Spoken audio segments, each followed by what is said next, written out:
Hi, everyone. This is the Perspective with Viv podcast. My name is Viv, and welcome to the show. Today's title is Healing the Inner Child with Lizbeth De Sa. Lizbeth De Sa is an internal family systems IFS therapy practitioner, educator, writer, laughter yoga leader, and conflict mediator with a deep commitment to emotional healing and integration. Lizbeth teaches and writes about the multiple mind, bringing the transformative principles of IFS into everyday life. Originally from England and of Indian descent, her global journey has taken her through Japan, Australia, New Zealand, and California, each place adding to her nuanced understanding of human experience. She now calls South Carolina home, where she lives with her two teenagers and a pack of energetic German shepherds. Beyond her therapeutic work, beyond her therapeutic work, Lisbeth is a lifelong learner and creative spirit, and her work blends compassion, insight, and a light touch of laughter, reminding us that healing doesn't have to be heavy to be deep. Hi, Lisbeth. Thank you for joining me. Hi, Viv. Thank you so much for having me. It's my pleasure. We're going to dive right into the questions. What Great. drew you to internal family systems therapy? And how did your own Okay. experiences with childhood trauma shape your path as a leader? Okay. Well, I think that I was always really interested in how my mind worked. I was a very lonesome child. I spent a lot of time just looking inwards. And I think that I had this awareness like my inner self is a lot more complex than we were led to believe. And I just spent a lot of time talking to myself and the different parts of myself. Oh. So I was always interested in like, oh, wow, there's like interesting things going on inside me. I would like my outer self to be more in alignment with my inner self, that if there was a mismatch, it made me feel really uncomfortable. I And love then I that. became interested in meditation and communication. And I think that it all tied together when I discovered internal family systems about 5, 10 years ago, because there's an inner knowing. There's a commitment to what our feelings and needs are telling us. And there's this awareness of we have experienced trauma, we've experienced pain, and that's guiding us in our current lives. So it all came together as a way to heal it that was really effective in my life. And then as I trained in it, I found it to be extremely effective in the lives of others. Wow, thank you for sharing that with me. Can you explain what it means to have a multiple mind? How does understanding our parts help us make sense of our childhood wounds? So sure. So I think it's a myth that we have a monolithic one mind. I think that we all use the language of the multiple mind in our common vernacular anyway. We might say a part of me wants to do this, a part of me wants to do that. We are different people with different parts of ourselves with different people. And I think it's just the way we are, because we couldn't function in all the different ways we need to if there was just one of us. And in more detail, we're made up of different parts, subpersonalities, and some of these parts carry trauma. And what we want to do is not reactivate that trauma. So we tend to suppress it. We have other parts who try to keep us going, make sure that it doesn't get activated. And we call those parts of us protectors. And they do a really good job of suppressing the trauma and keeping it under wraps, but they don't heal it because they learned those strategies when we were young and they weren't equipped to learn how to heal it. So we use something called the self, which is your essence, who you are at core, to get in touch with that trauma, with that pain, compassionately witness it, and then release it. And once it's released, then those parts of ourselves, they're free to take on those original characteristics of joy, playfulness, and creativity that we once had and got suppressed. Wow, that was such a beautiful way to describe everything. I have so many Thanks. questions. Number one, I forgot to mention when you first spoke about your childhood and how you used to talk to yourself and inquire and all of that. I thought that was so remarkable because that's how I was as a child. The only difference was that I didn't take action to make my outer self align with my inner self. But I love that you had that as a child already and that you discovered this part of internal family systems. That's one. Two, gosh. it resonated deeply when you spoke about the protectors. This is why you have people that have multiple identity disorder, right? They have a deep trauma and then their personality gets burst. And then from then is to protect that part that is hurt. And sometimes these people that have multiple personality disorder, the core self gets hidden by or covered by numerous selves that they don't necessarily come out all the time. Can you share your own perspective on that, please?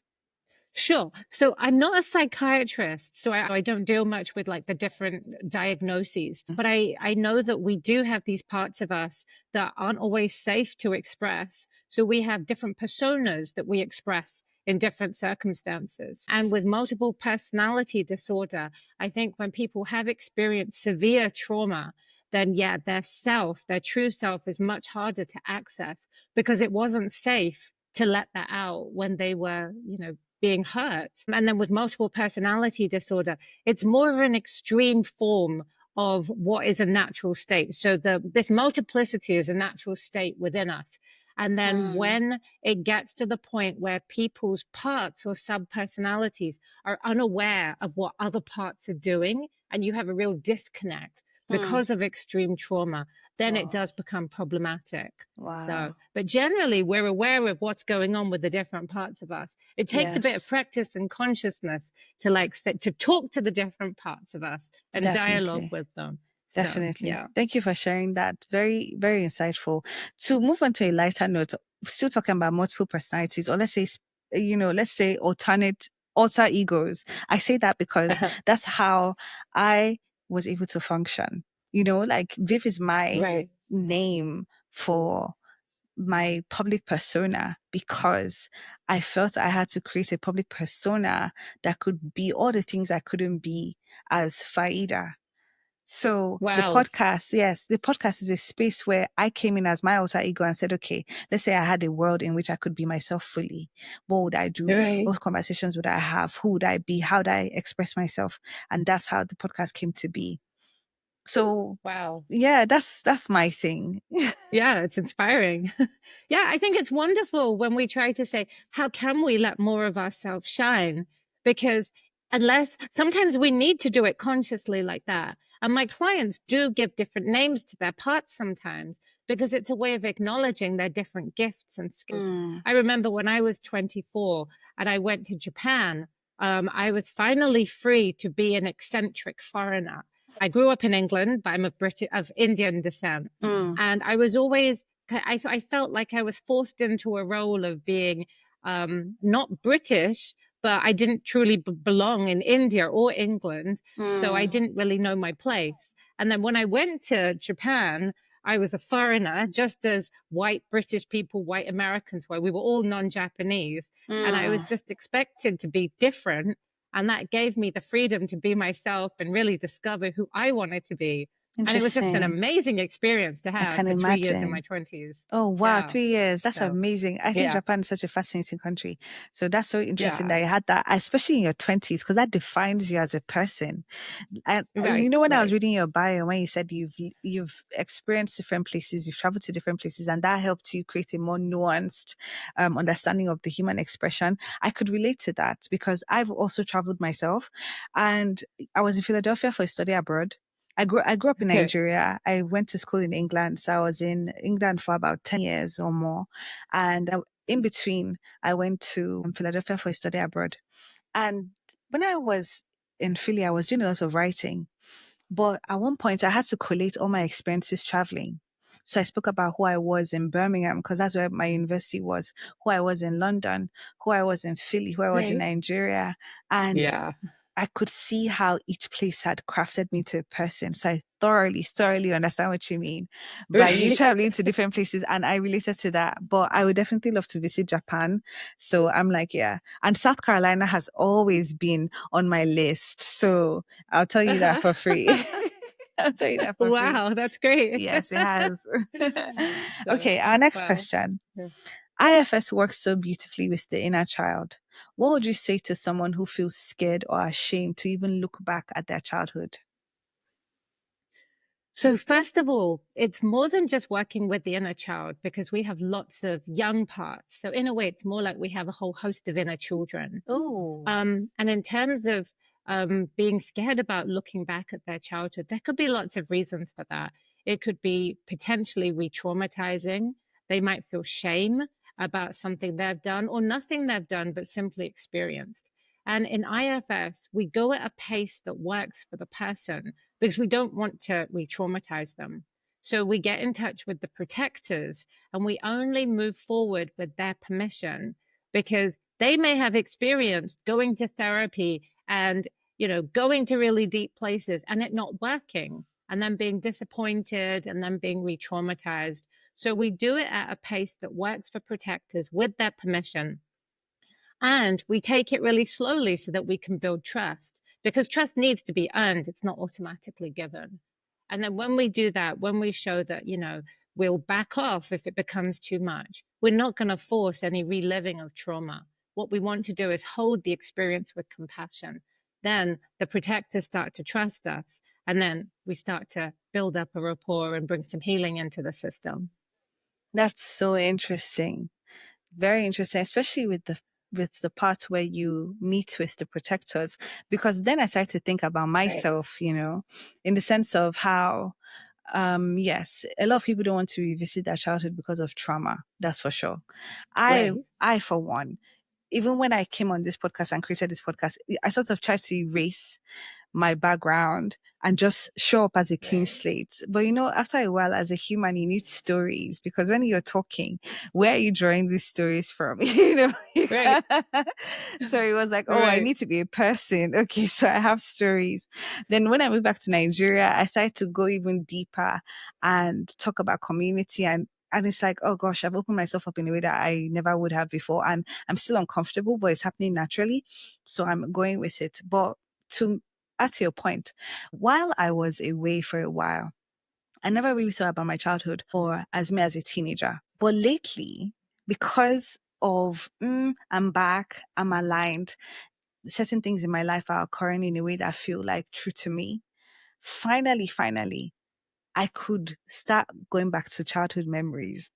I was like, oh my gosh, Wow. this is so, I could finally start referencing my past. Even as I say this, can you see how uncomfortable I am? I started to like Wow. reference them. And, it was easier to talk about childhood than teenagehood. Teenagehood was even more painful. But all of a Okay. sudden, I don't know what happened. I guess I would like to say that I just feel I'm in the right space for me to soften up. Right. So I started to go back to me being a teenager, and finally I said to myself, oh my gosh, I feel like I'm healing my inner teenager due to new experiences I'm experiencing now as an adult. And that's always been a Right. soft, sensitive part for me. I never thought I'd have to revisit it. I just always existed as somebody that didn't have a past, and maybe in real life I Wow. wouldn't act Right. like it, but on my podcast I wanted to act like it because that's how I truly felt on the inside. And it was Right. literally Right. just recently, let's say just 2 months, last month actually, where I just sat down and I was like, oh my gosh, I can actually connect to my inner teenager now. Like I just put her aside. So when you spoke about Right. this, wow, this is a lot for me. When you spoke about the protectors, I started to ask myself, who's my protector on the inside? But then I couldn't Right. come up with a first answer. So I said to myself that I would just sit with it. Even though it's hard to connect on that level, let me just sit and think, what is the protective side of me? Who are my protectors? And Right. before I move on to my next question, would you like to comment? Because it's leading to my I next question. would. Okay. How rich. That's such a beautiful sharing. Thank you. So I would say if it's uncomfortable, just be with that discomfort. Notice where it is in your body and just let that part know that all we would want to do is just be with them, that Hmm. we wouldn't force them to go deep or do anything that they're uncomfortable with. And then once they trust that we don't have an agenda, that this is simply about getting to know them, then we might say, what are you afraid would happen if we did go to these hard places? And then just listen, Hmm. because often we don't listen to our parts. And then we can assure them that ultimately what we want is not to re traumatize them, but to bring out their natural joy and natural qualities, to let them be expressed. Because Wow. being suppressed like that, that's not living your whole self, obviously, And some of these parts, they're just amazing. Wow. And we don't see it. We see the broken, the fragmentedness, but really they have so much to contribute to our lives. Thank you for sharing that, honestly. And just before we move on to the next question, I do love the concept of looking at ourselves as parts because when we, in an aspect of spirituality, I'm generalizing, I don't know what specific aspect, we talk about soul fragments, recovering our aspects of ourselves from childhood trauma, from the past, from past lives, and you just addressing ourselves as parts. I'm so excited about it because I already act like somebody that divides herself into numerous people and gives myself numerous names to do different things, you know. And I find it so interesting and Nice. fun. I'm not going to lie to you. But yeah, that's Yeah. just me. I mean, it should be. It should be. We're so interesting. All of us are. That it should be fun to like learn more about ourselves and just go in there with a playfulness attitude. So true. So, So true. So yeah. many of us carry protective parts that show up as perfectionism, anger, or people pleasing. How do we begin to soften their grip? So we get to know them. So for example, if you have an issue where you feel that you're unworthy of being loved because you don't look good enough, you have to look a certain way to be worthy of being loved. There will be a protector who works really hard to keep you looking good. And, there can be a joy in that. It can be artistic. It can be about working out and taking care of yourself. But when it gets to an extreme, when there's an edge to it, as if it doesn't happen, then things can fall apart because you're not worthy of being loved. Then it needs some attention. So what we do is we go to that part, we go to that protector. And again, we just get to know them. We don't say, hey, we want to change you. We want you to stop caring, because they can't do that. They can't stop their strategy while the exile, the part who experienced the trauma that they're protecting, is still suffering. Because these parts are kind of like trapped in the past, but they're acting as if the original trauma is either still happening or still has the potential to happen because they can be reactivated so easily. So we ask the protector what they would do, what would happen if they didn't do that strategy. And we might find out that that they wouldn't be loved, that they would be rejected, that they might be shunned by their family or community. And then with their permission, we go to the exile who suffered that original trauma, and then we help release them from where they're stuck in the past. And once we've done that and healed the exile, then the protector no longer has anything to do because the exile's free. And then the protector can be free to take on a different strategy that, works for the system. Wow, that is so interesting. Now, for me, it's a good time for you to now finally break down the concept of IFS as a whole. How does it help people unpack inherited or cultural trauma while still honoring their roots? So people bring different things to sessions. So for example, they might be having problems in their relationships. They might be unfulfilled in their lives. And what we do is we use these things as trailheads. They're like indications that we follow the trail and find out what needs some healing. And let's see. I once saw a client who she was having trouble waking up in the morning, getting out of bed, and she felt really cold and uncomfortable. And we went back to a difficult experience she had had in a hospital where she had been under general anesthetic but hadn't actually gone under general anesthetic. So she had been paralyzed, but she had still Wow. felt the pain. So it was really uncomfortable for her, really painful. And she hadn't really processed that, but it was still coming out in something like how difficult it was to get out of bed in the morning. And she wasn't able to like really be present with that trauma until we went there in a session and we revisited it with compassion and then tried to heal it. Wow. Beautiful. So basically, what I'm learning from this is that with IFS, we're even able to identify, or no, on a general level, what it is that we're experiencing or what it is that we're suffering through exhibits itself through physical symptoms. And it could be the smallest thing. So sitting with that and being able to take it Yes. back to the root can enable us to move forward in some way and, heal that. But I also find it very fascinating because it's sort of like past life trauma. When people go through hypnotherapy or past life regression, they have something, either a fear, worry, and anxiety, something, a story or a symptom. And by engaging in those modalities, they're able to go back to a storyline, a past life, a past story, and heal that there. Life is so interesting, Lisbeth. Like there are so many avenues to connect to Right. self. And each conversation I'm having with new things that I'm learning, especially with internal family systems, you're the first person that's introduced it to me. When I read your bio, I just felt like this is so interesting. I don't even know where to start from. I want to learn so much about it. So thank you for being here to express it. What is, in a simple Of way, course. how would you describe IFS?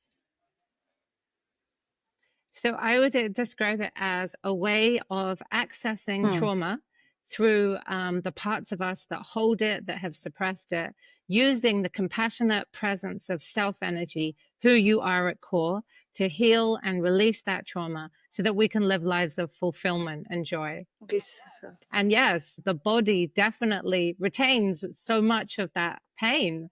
There's a really interesting book called The Body Keeps the Score. And Oh, I mean, we notice it all the time. You know, for example, you might feel that like tightness in your chest or a pit in your stomach. So I do think that we have these physical manifestations of what's going on and we can pay attention to them. And then when we go there, we can learn a lot about the different parts that are needing some oh my attention. goodness, yes, because it's kind of like when somebody has a recurring habit that may not necessarily be a good habit, but it's like an escape from something. And if you consider and ask yourself why you Right. do this, why do you engage in alcohol or, certain stuff?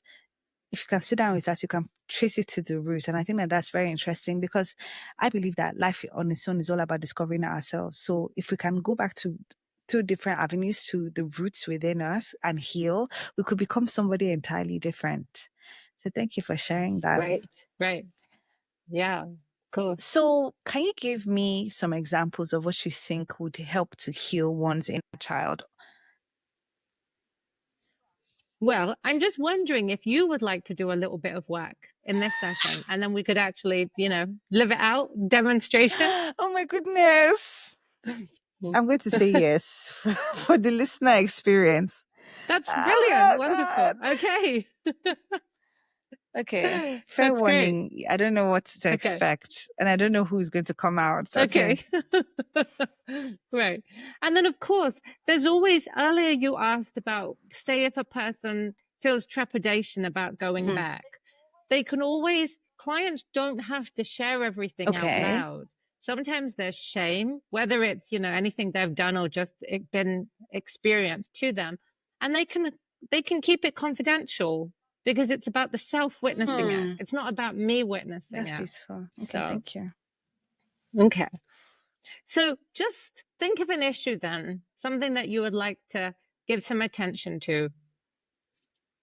Could be something going on in your body, some recurring issue in your life, a feeling, a sensation.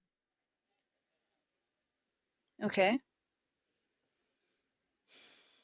And if there's anything you do feel comfortable sharing about it, go Okay. ahead. I tend to put myself last in terms of like, I don't engage in a lot of self care and I don't take time to connect with myself each day. I'd rather Okay. like do other Okay. things because that gives me meaning and gives me that sense of fulfillment in a Okay. general sense. So when you say uh-huh. So when you put yourself last, you mean like you don't take care of yourself because you'd rather be like productive and get things done? No, I'm good at taking care of myself, but the extra emotional, the extra nurturing that I could give myself that makes it whole or makes me whole, I don't do that. Does that make sense? For example, hygiene, everything good, but that connection to self, that time for self. Yeah, Okay. So like journaling or walking in nature or exactly. yoga or meditation. Exactly. Okay. Okay. Okay.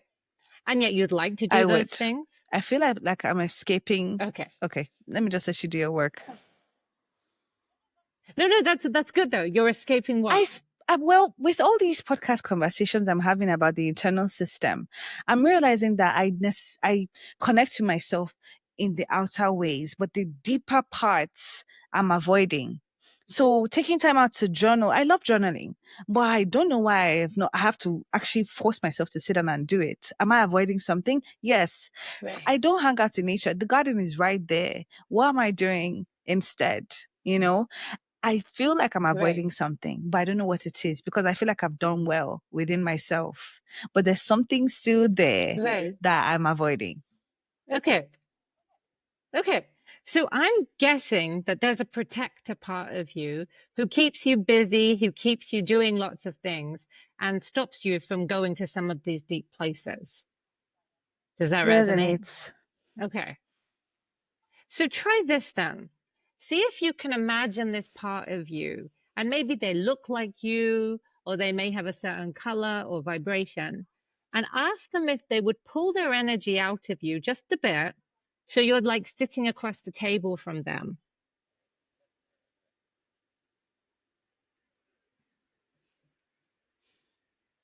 Okay. And what's it like looking at them or relating to them in this way? At first, I thought it would be difficult, like they're a stranger, but they feel very familiar. So it's just like talking to a sister Nice. and pleading, and you not knowing that you had the opportunity to actually have a conversation before. Uh-huh. Okay.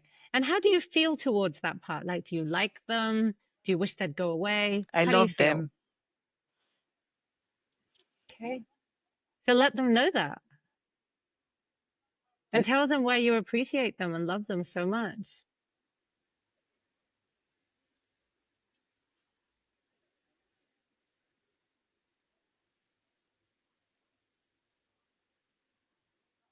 And what's it like for that part to hear your love and appreciation? I feel them soften.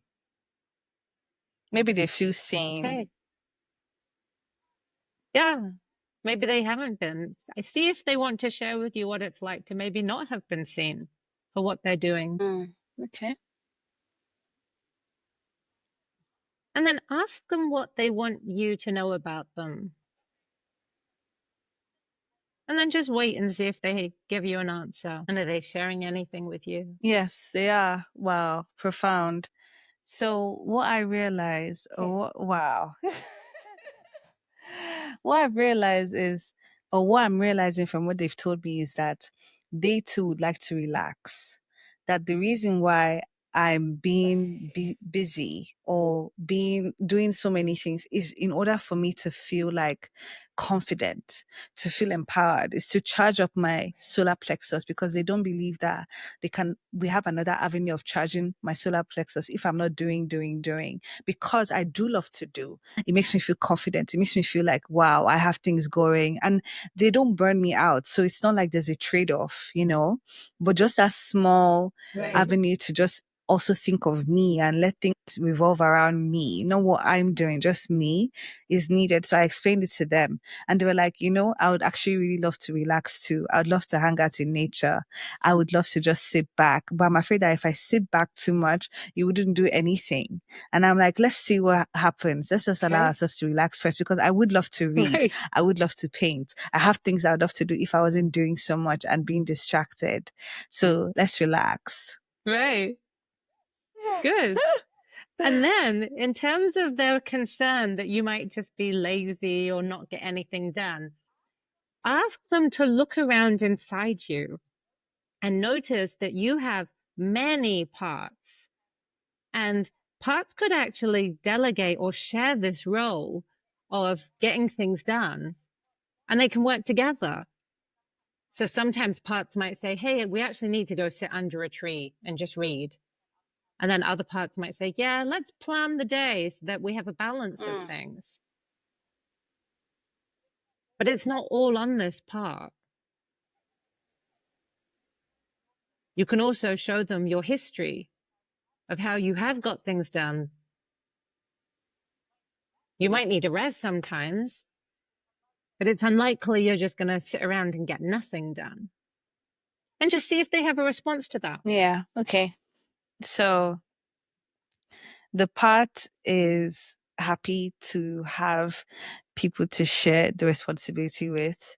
They visibly let their shoulders down and exhaled. And I noticed that the part looked worn out. Like, like I said, they softened, but they looked made of stone because they have to be hard and ensure that things are rigid. Right. But now, because I gave it a hug, Right. I allowed it to just soften up and to start to beam more. So Right. now it's been introduced to about two or three more parts that have showed them the things that they've gotten done and has showed them that we always get things done. There's no need to do all the time. In fact, what we need to explore more is relaxing and tapping into Good. different portals because I've always seen those things I would do if I wasn't doing as portals into worlds I need to explore, like listening to music, reading. I've always loved reading. I Right. just stopped reading because I never could find the time. There was always something to do. So I've missed reading. Right. I've missed Right. connecting with reading. So yeah, those are the things that have come up from those parts, talking to the central part and saying that, look, let's allow Good. other parts to express themselves. Oh, sorry. And one more Good. thing. Good. Today, when I did a tarot reading, one of the cards that I pulled was Emperor. It was about changing your foundation to be more sturdy and strong.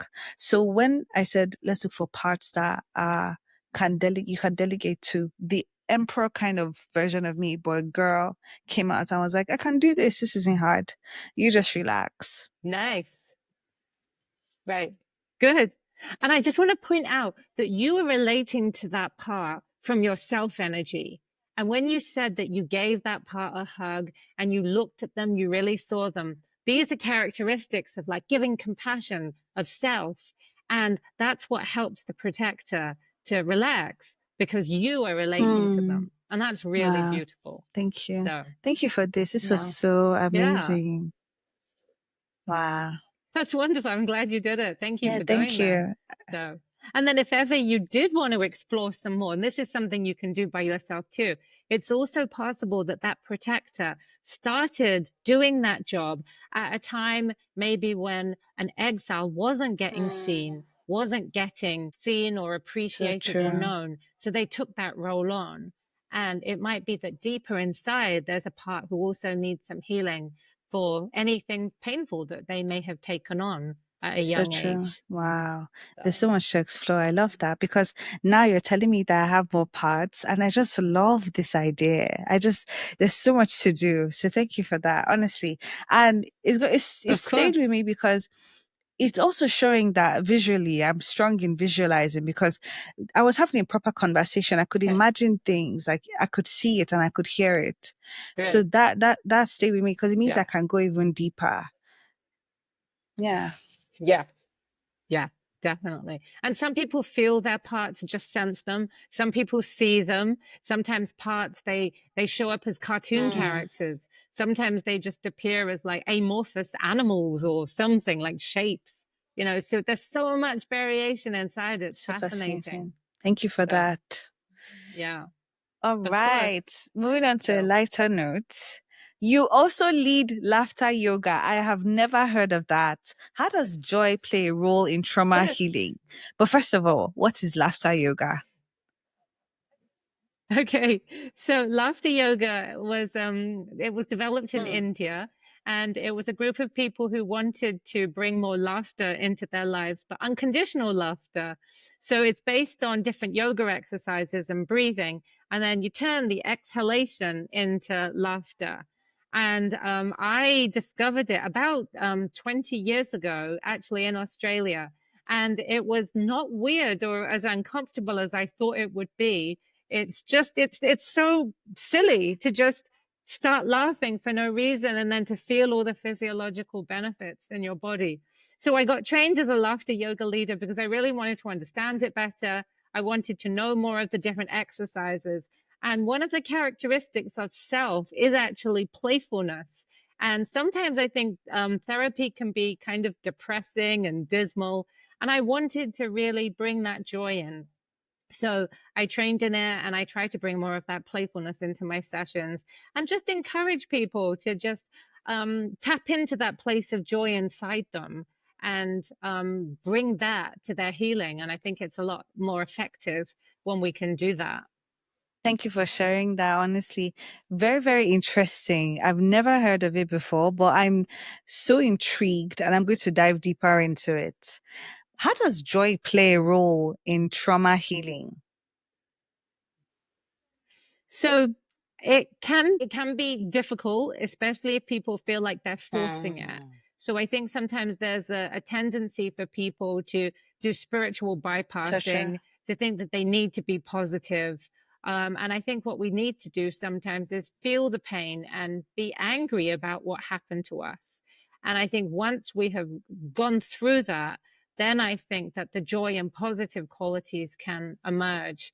And I think that, through those qualities of self, that our joy and playfulness and presence and just curiosity, those characteristics, I think the original trauma can be witnessed and then the healing happens.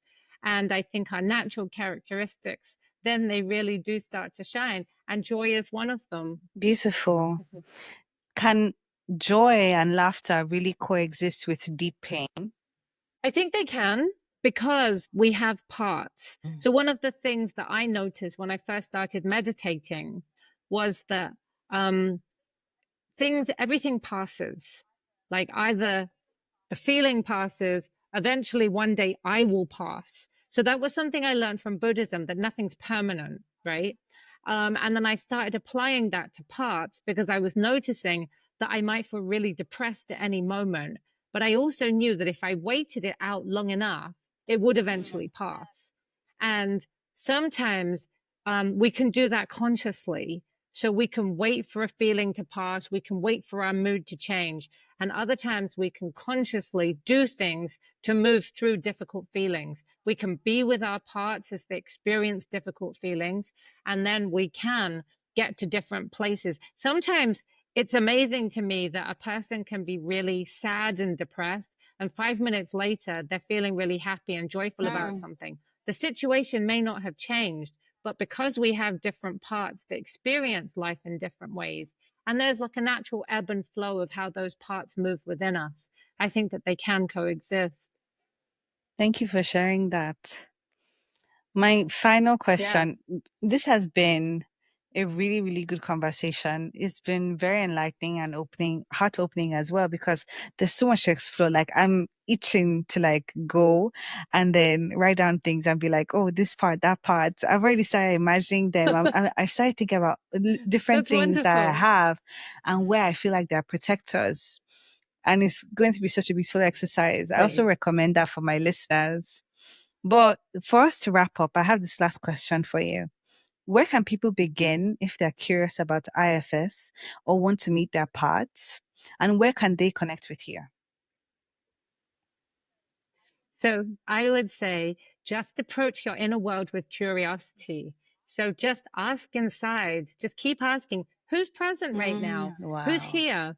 And I ask my clients, and I do this all the time. It's such a good exercise. I imagine a big circle like a campfire inside my head. And I ask different parts to come take a seat. And I say, okay, you're here. Welcome. You're here. And they show up in our bodies. They show up in different thoughts and beliefs. And I ask them to all take a seat so I can look at them in any situation. And having them sit down in a circle gives me a little bit of space from them, me, myself, so that I can look at them as part of me, but slightly separate from me. And then that helps me to listen to them. So I would just say, talk to your parts, talk to yourself, find out who you are. You can even journal in different colored inks so you can get different perspectives on a situation. And in that way, you're listening to different parts of you. And then in terms of how to find me, you can find me at multiplemind.com. And I also write a blog because I really want to teach people about how to use the model in their everyday lives. This isn't just a once a week therapeutic modality. It can really be like a way of life as you build a relationship with your inner world. Wow. Thank you so much for sharing that with me. And thank you for being a guest on the show. Yeah. Yeah, thank you so much, Yes. Viv. Listeners, so if you'd love to know more about IFS and to just dive into the writings of Lizbeth De Sa, check her out at multiplemind.com.